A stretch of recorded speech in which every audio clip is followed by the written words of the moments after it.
Hello and welcome. Hello and welcome to the fifth episode of the weekly talk show of the EU-ASEAN Next Generation Think Tank Dialogue.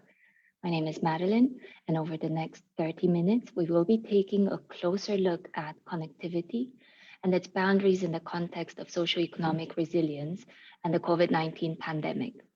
Mirjam has joined me today to share more about this topic and to draw on her Southeast Asian work. Mirjam, thank you for taking the time to be here and to share more about your work on socioeconomic resilience in relation to the COVID-19 pandemic. You're currently working on vaccination in the EU and ASEAN within the EANGAGE action, and you're also writing a PhD thesis on peri-urban space in Vietnam.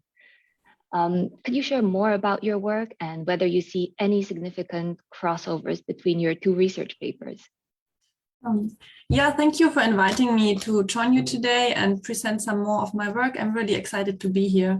I'm currently a PhD student at the University of Passau, so my main focus is really working on peri-urban space, particularly in the context of secondary and smaller cities, to broaden the work on urban studies because it's often very focused on major cities. But most of my work, when we go beyond these urban areas I work on, is on the understanding of state-society relations and how state and society interact in Southeast Asia and how this relationship can be defined. Especially, I'm working on Vietnam, so where the focus is very much on the authoritarian characteristic of the state, which is often simplified from a Western perspective. For example, during the pandemic, there was a lot of, everything we do, it's because we're authoritarian. So I'm looking at or trying to understand what lies beyond these features which are seen above.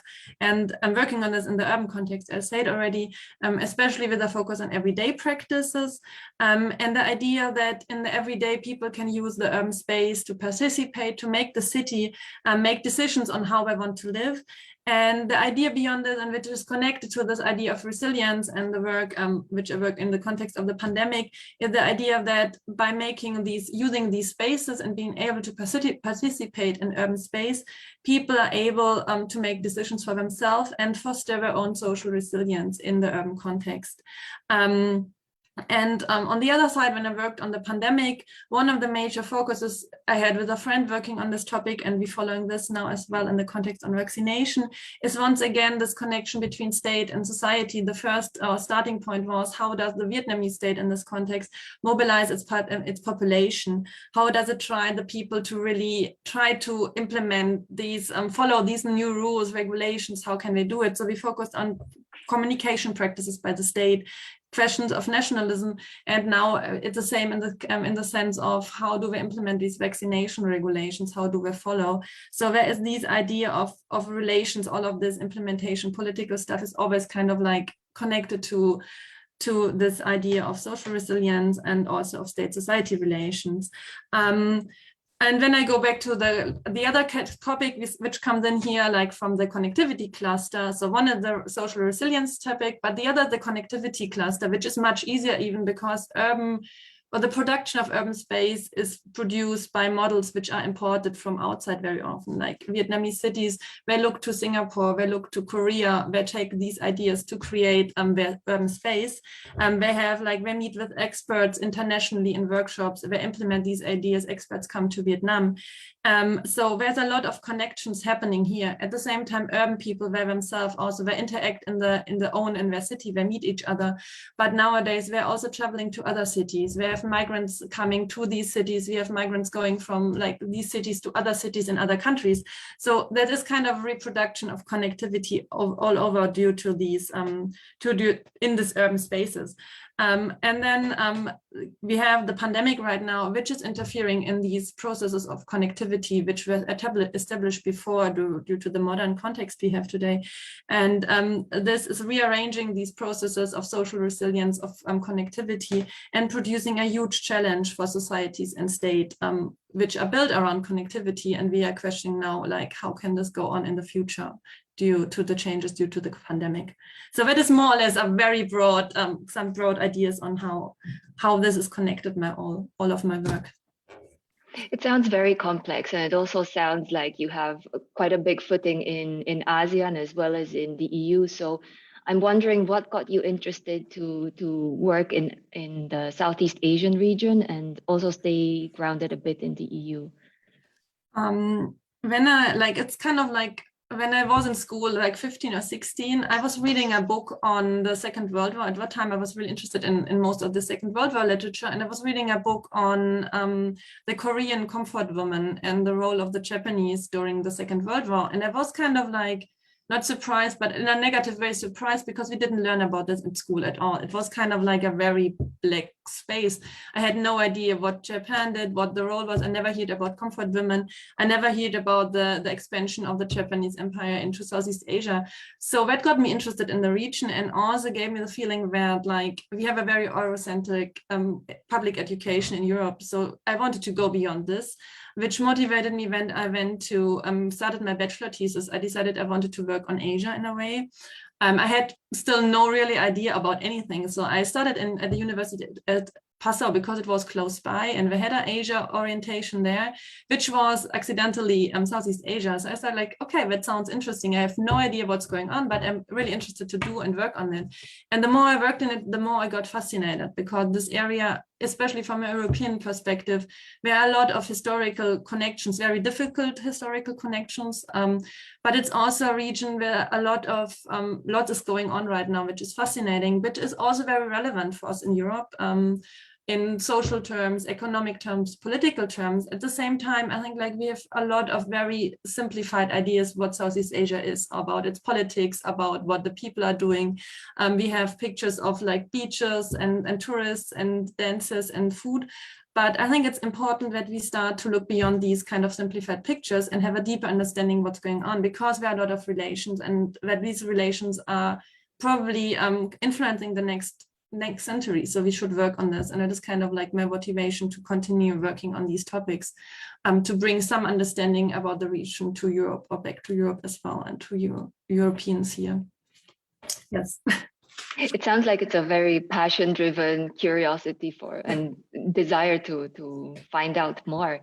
And listening to you share a bit, I heard a lot about the regions developing, and I heard more about connectivity. So I'm just wondering what you see as connectivity, and how do such notions or manifestations of resilience play a part in each of these two regions' development? Yeah, I think it's a good question. When I found like just to read about connectivity for the first time, it was not really something I thought in my work before. But when I was reading about it, just the term, it might like, okay, it works very well from what I did work before, from a different perspective. When I was working on the urban and city context, one of the topics which pops up in a lot, especially in newer literature on it, are these ideas of urban or cities focused on encounters, interaction, communication. And that is for me in its core also what is connectivity based on. It's kind of we meeting each other, we have interactions, we communicate with, and we exchange. And this exchange is an exchange of ideas, also of differences. It forces us to meet someone who's different, focus on these heterogeneities and so on. And like from the urban perspective, cities are built around this connectivity. They only work because there are connections. If you shut these connections down, we had this discussion during another panel I was in before, during the pandemic, when like everything was locked down in the cities and people were like inside their houses. So every kind of connection then is suddenly shut down. What is left over from the city afterwards if you don't have these movements, connections anymore? And by this connectivity and being connected, cities produce economic and political and social interfaces where people can meet, ideas can meet, goods can meet, can be exchanged. And so when we focus on that, we can't imagine stuff as like, there's one city, there's another, but these two cities don't exist without these connections. They are interconnected. And this goes beyond infrastructure, it goes beyond technology, but really also between emotions, feelings, like meeting each other, relations in a way. And so that means also that connectivity is based on making meaningful connections in everyday life. And I think that's also the point where connectivity is then related to resilience, because we need these meaningful connections to maintain or produce resilience on a local, as individuals, as a society as well. So I think there is this connection between connectivity, resilience, because we have these connections. And I think, like, I mean, I'm coming from social science, so and sociology, and working with local practices in everyday life. So I'm looking a lot at the community levels and how people at the community level work together. So I work, for example, on water supply issues, and in Vietnam, in different contexts, and where it was very obvious that people were needed these personal connections to have water supply, to have access to water in cases where, like, water was not supplied by the state, for example. We had the same when we look at Europe. I'm coming from Passau, which is a country, city which regularly has flooding. And I was wondering, it's interesting that we have this local knowledge. When we have flooding here, people know what to do, and they exchange this knowledge. But you need the connections and this to be able to know what to do. Someone needs to give you this knowledge to produce the resilience to work in the case of flooding, for example. So I think these localized resiliences in local communities play a very important role in the development of Southeast Asia. They are very important. They are based on kind of different stuff, like identities, family support, relations. They can, I found it when I was working with Khmer in the Mekong Delta, where, for example, religion played a very important role also for where you feel at home. They lost partly, even didn't teach their language anymore to the kids when they had, like, missionaries coming in which wanted them to go to Christianity. But when they were confronted with death, for example, they always, for the funerals, tried to come back to their Buddhist roots. So this kind of connections and local identities are very important, and relations and neighborhoods and communities to be maintained for the future. And I think that is my connection somehow between connectivity, what I understand, and the connection to resilience. And where I think, like, resilience can be something from Southeast Asia which can be taught to other areas as well, or regions. Yes. Thank you for that. When I was listening to how you described it, it seems like it's more about communities and also how they're located and how they're aggregated. So you yourself come from Passau. It's a very urban environment. And I was wondering, how do you see such highly urban environments develop and harness socioeconomic resilience, or other types of resilience, I guess, in relation to peri-urban or to rural environments as the ones you've experienced in Vietnam? I found it, I mean, one of the points which I did in my research was that I had this idea of a kind of, like, looking at secondary cities, smaller cities, where the differentiation between urban and peri-urban and rural is much more diluted. So where practices due to the proximity, to the closeness of this, people moving into the city, they bring their own practices with them. So we have, like, Dam Ki, where I was working especially, they had, like, space in the city which was used for farming, for agriculture, much more common when it's, for example, in Europe, where this distinction between this is a city and this is rural areas is much more, like, connected already. Like, the city is already very clearly defined.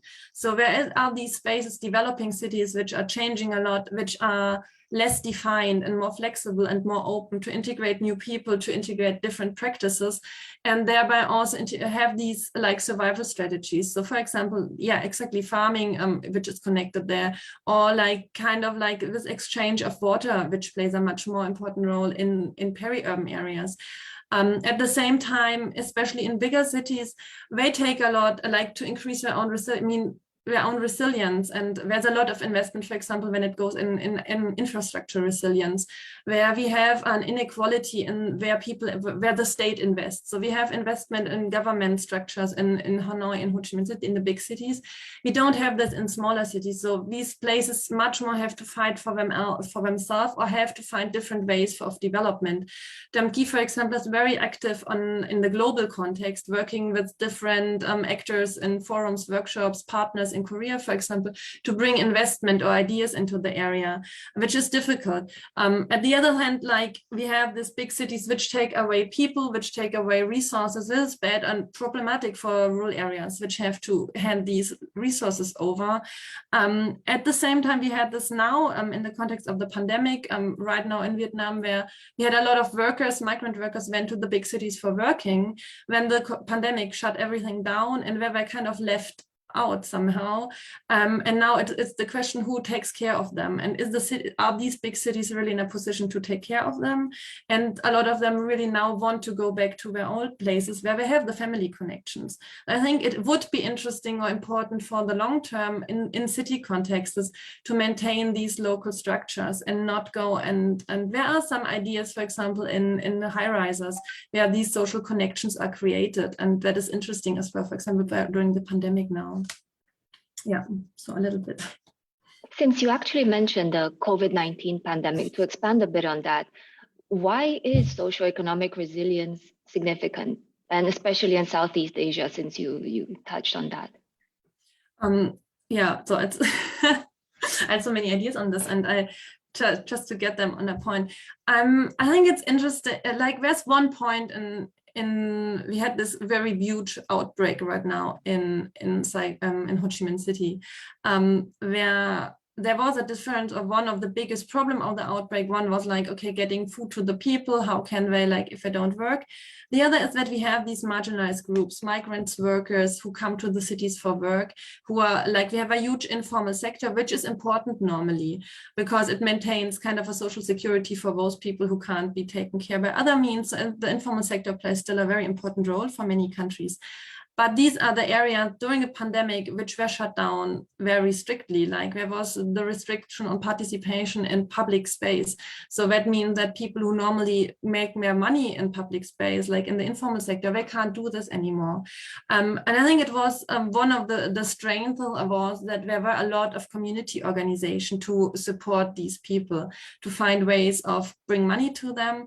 And I think that is one stuff. The other is compared to, we have in Europe, when the pandemic hit here the first year, there were a lot of government support structures for companies, for corporations, for families, for everyone, artists. So everyone could get some kind of money because there is more money here. So we don't have these support structures in Southeast Asia. So there need to be alternative support structures to maintain the livelihood for people.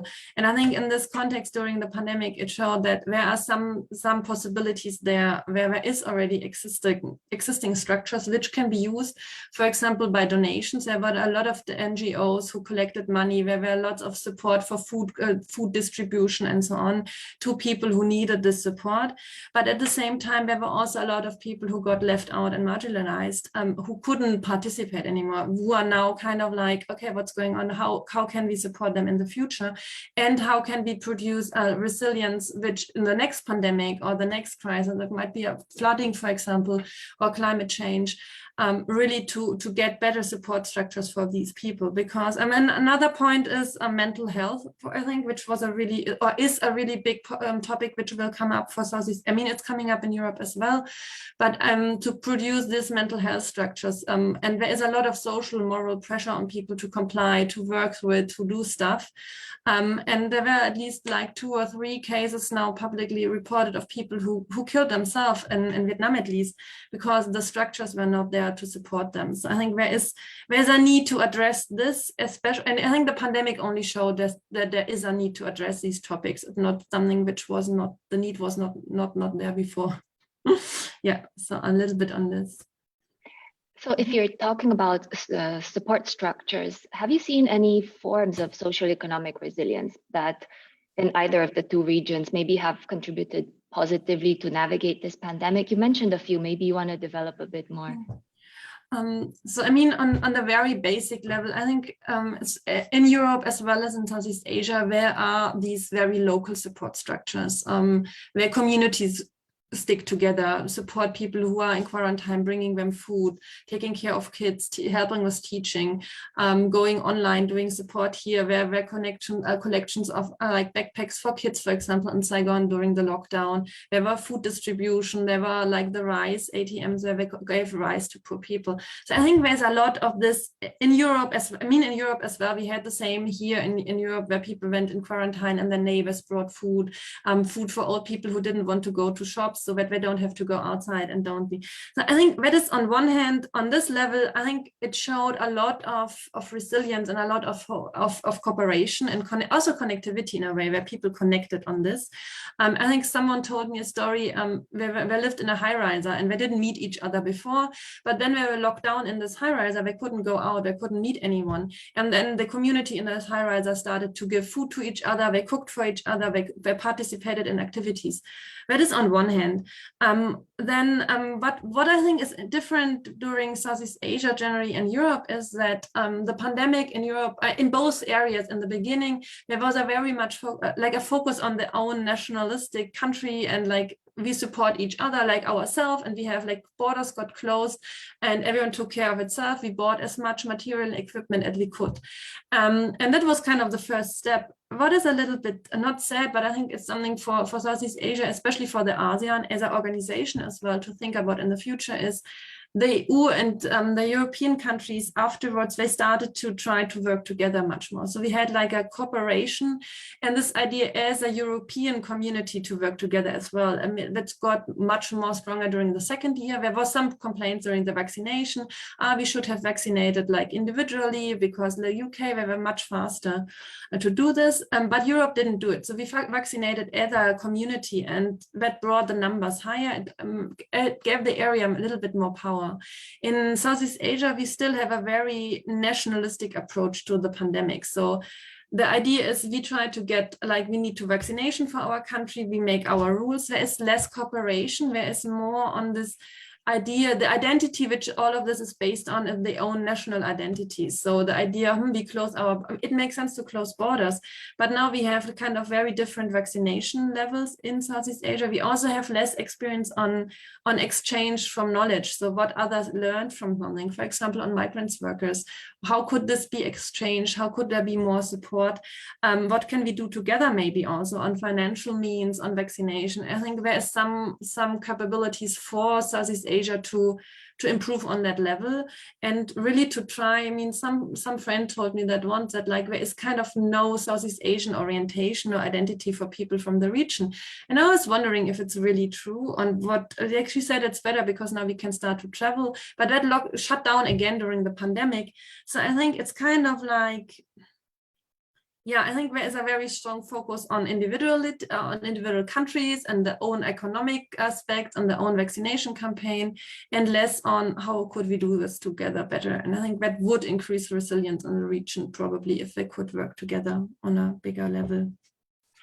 Yeah. It sounds like there are quite a few lessons to be learned, and I'm just wondering if you see any other gaps or maybe flags or developments that we really need to focus on when it comes to connectivity, socioeconomic resilience, even during COVID-19, or if you foresee any other kind of event in the future.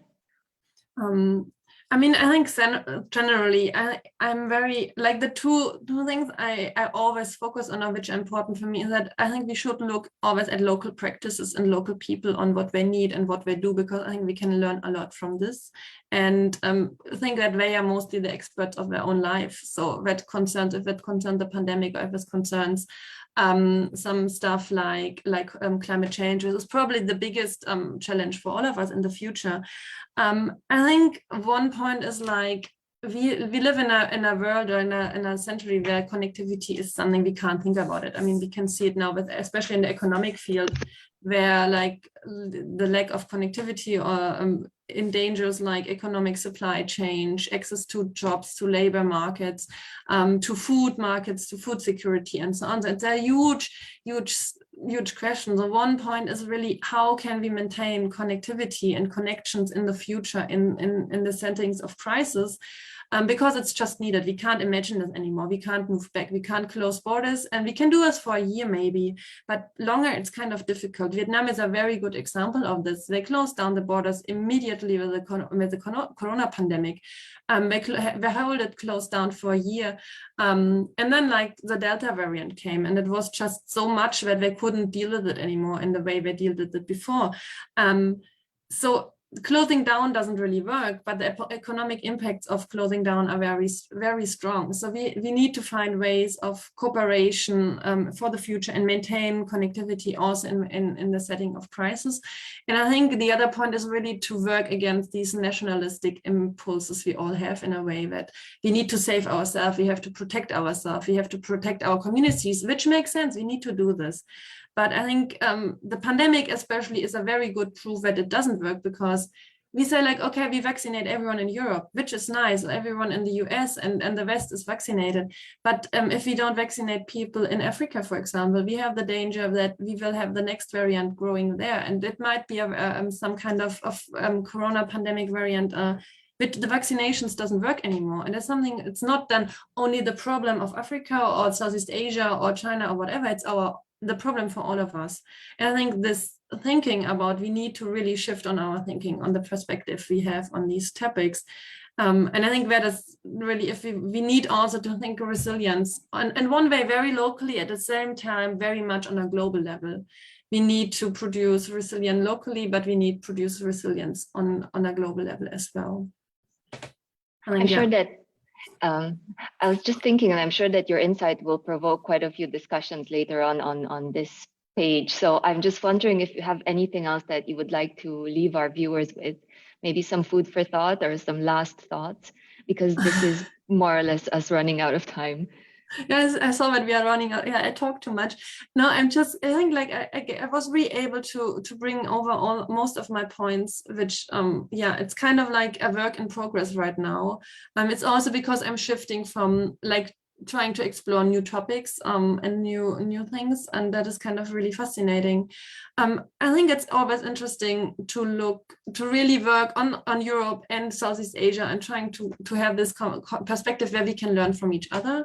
And I think it's something, and it's very much, I mean, I appreciate this in this context here, to be able to have these exchanges. And I think that is the most important point, like even going back to connectivity once more, to connect with each other and exchange ideas and find like different perspectives. And it helps a lot to find these, yeah, work on new topics and find new perspectives on global topics as well. Yeah, I think that is mostly my time is out now. No, I think this was wonderful. Thank you for sharing and for being so insightful in your perspective on connectivity and on its boundaries in the context of this social economic resilience that we were talking about during COVID-19. And you've shared so much on your experience in Southeast Asia, which is a delight for all of us.